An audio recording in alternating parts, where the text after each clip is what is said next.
పార్లమెంటులో delimitation bill పైన BJP MP Tejaswi సూర్య మాట్లాడిన మాటలు తెలంగాణ ప్రజల్ని, తెలంగాణ ఉద్యమాన్ని, తెలంగాణ ఏర్పాటుని, తెలంగాణ అస్తిత్వాన్ని, తెలంగాణ ప్రజలందరినీ కూడా అవమానపరిచినట్లయింది. ఒక్కసారి మాట్లాడుకుందాం.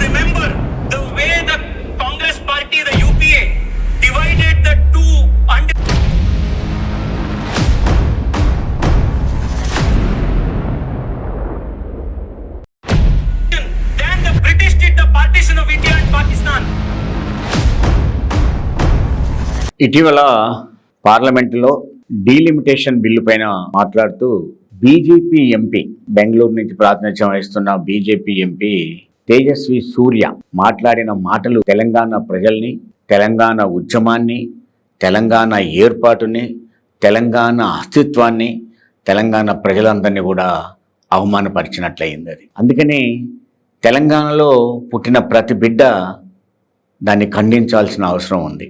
ఆయన మాట్లాడిన మాటలు ఏంటో ఒక్కసారి మనం స్పష్టంగా విన్న తర్వాత మాట్లాడుకుందాం.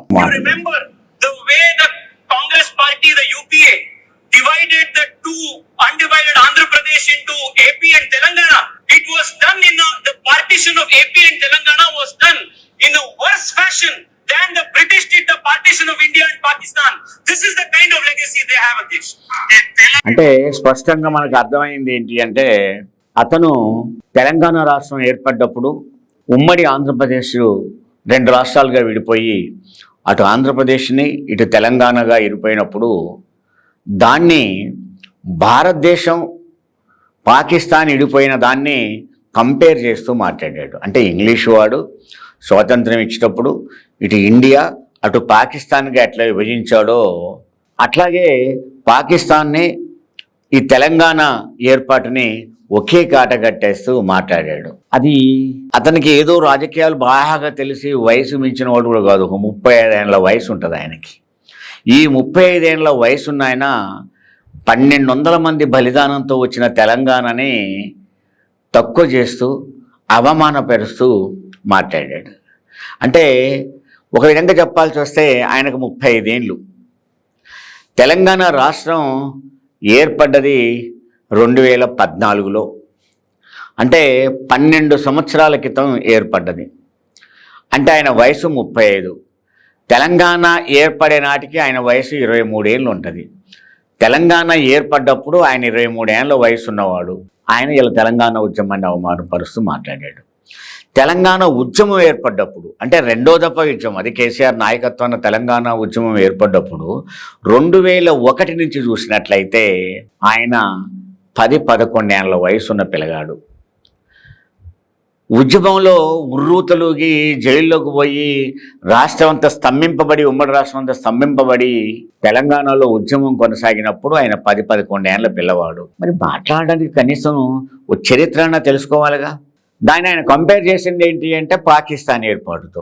ఇండియా పాకిస్తాన్ ఏర్పడ్డది ఎప్పుడు? 1947లో స్వాతంత్రం వచ్చింది. 47లో స్వాతంత్రం వస్తే ఇప్పటికి ఎన్ని సంవత్సరాలు?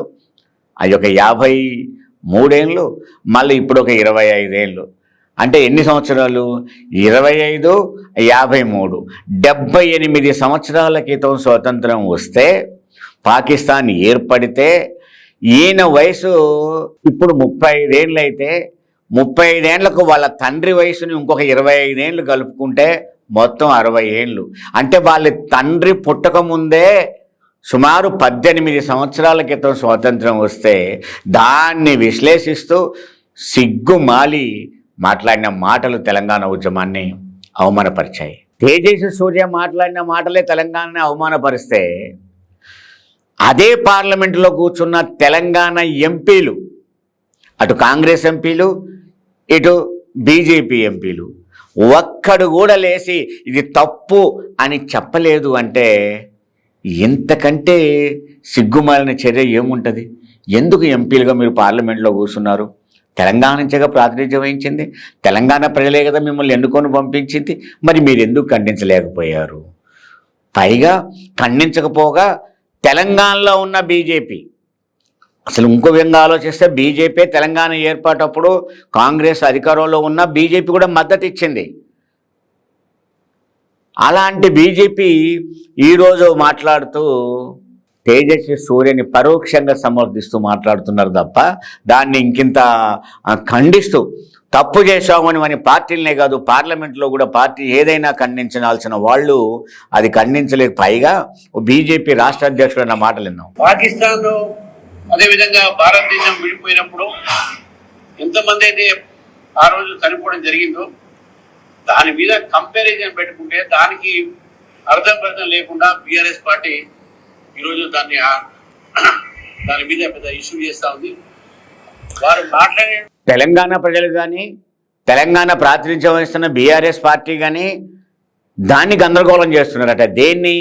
ఆ తేజస్వి సూర్య మాట్లాడిన మాటల్ని కంపారిజాన్ని పాకిస్తాన్ ఏర్పాటుతో తెలంగాణని పోలిస్తే ఇలా తెలంగాణని పాకిస్తాన్తో పోలిస్తే మీరందరూ పాకిస్తాన్లో పుట్టారా అని అడుగుతూ ఉన్నాను నేను. ఎందుకు మీరు మాట్లాడలేదు అనిగా పైగా ఈయన బీజేపీ అధ్యక్షుడు రామచంద్రరావు ఏం మాట్లాడుతున్నాడంటే పాపం ఆయన మాట్లాడింది ఏం తప్పులేదు, ఆయన చోజ బుద్ధిమంతుడు, పాల బుగ్గల పసివాడు, చక్కగా మాట్లాడాడు, అందంగా మాట్లాడాడు, తప్పేమి లేదు, దీన్ని తప్పుగా మీరు చూస్తున్నారు అని ఆయన చెప్తా ఉన్నాడు. ఇంకొక ఆయన ఉన్నాడు మన కేంద్రం నుంచి మినిస్టర్గా ఉండి తెలంగాణ నుంచి ప్రాతినిధ్యం వహిస్తున్నాడు. ఆయన తెలంగాణలో, ఎందుకంటే తెలంగాణ ఆ రోజు ఉద్యమంలో మొత్తం ఎమ్మెల్యేలు రాజీనామా చేయాలనుకున్నప్పుడు టీఆర్ఎస్ ఎమ్మెల్యేలు అందరూ రాజీనామా చేస్తే బీజేపీకు 2 ఎమ్మెల్యేలు ఉంటే ఆ లక్ష్మీనారాయణ నిజామాబాద్ నుంచి రాజీనామా చేస్తే ఈయన రాజీనామా చేయకుండా కిషన్ రెడ్డి పారిపోయిన వ్యక్తి. ఆ వ్యక్తి అలా కేంద్ర మినిస్టర్గా ఉండి ఆయన మాట్లాడుతున్న మాటలు చూస్తా అంటే మరింత ఘోరంగా ఉన్నాయి. అవి కూడా ఇందాం. మన బెంగళూరు పార్లమెంట్ సభ్యులైనటువంటి తేజస్వి సూర్య గారు వారు మాట్లాడింది తెలంగాణ ప్రజలను కానీ తెలంగాణ ఉద్యమాన్ని కానీ మరి చిన్నపుచ్చే విధంగానో అవమానం చేసే విధంగానో వారు మాట్లాడలేదు. ఆ రకంగా మాట్లాడితే అది ఉపసంహరించుకుంటాం. అంటే ఈయన ఎక్కడున్నాడు? అప్పుడు పార్లమెంట్లోనే ఉన్నాడు. ఒకవేళ అలా మాట్లాడితే ఉపసంహరించుకుంటామట. నువ్వు వినలేదా? నీకు వినపడలేదా? ఆయన మాట్లాడింది నువ్వు వినలేదా? నీకు తప్పనిపోయలేదా? నువ్వు తెలంగాణ వాడి కాదా? నువ్వు తెలంగాణ బిడ్డవు కాదా? ఒకవేళ మాట్లాడితే ఉపసంహరించుకుంటాం. ఆయన మాట్లాడిందంటే తప్పేమి లేదట. ఒకవేళ మాట్లాడితే ఉపసంహరించుకుంటాడు. దీని అర్థం ఏంటి? నువ్వు కేంద్ర మినిస్టరు, తెలంగాణకు ప్రాతినిధ్యం వహిస్తూ ఉన్నావు, తెలంగాణ ఒకటి ఏర్పడ్డది కాబట్టి నీకు మినిస్టర్గా వచ్చినావు. అలాంటి వ్యక్తివి ఇలా మాట్లాడితే దానికి అర్థం ఏంటి? అందుకని నేను అనేది ఏంటంటే 8 మంది ఎంపీలు బీజేపీకి, 8 మంది ఎంపీలు కాంగ్రెస్కి, ఇంతమంది ఎంపీలు అక్కడ కూర్చోనుండి ఏం చేశారు మీరని అడుగుతూ ఉన్నారు. తెలంగాణ ప్రజలు అడుగుతున్నారు. నేను అడుగుతున్నాను, తెలంగాణ ప్రజలు అడుగుతున్నారు. ఏం చేశారు మీరు? తెలంగాణని పాకిస్తాన్తో పోలుస్తూ ఉంటే, తెలంగాణని ఏర్పాటుని పాకిస్తాన్ ఏర్పాటుతో పోలుస్తూ ఉంటే, కనీసం పార్లమెంట్లో లేచి ఖండించలేని స్థితిలో ఉంటే ఎందుకు ఆ సిగ్గుమాలిన పదవి మీకు అని అడుగుతున్నా నేను. ఇప్పటికైనా రాజీనామా చేయండి, లేదా బహిరంగంగా క్షమాపణ చెప్పండి తెలంగాణ ప్రజలకు. ఆ విధంగా సూర్య మాట్లాడిన, ఆ తేజస్వి సూర్య మాట్లాడిన మాటల్ని తీవ్రంగా ఖండించాలి తెలంగాణ ప్రజలందరూ, తెలంగాణ సమాజం ఖండించాలని కోరుతా ఉన్నా.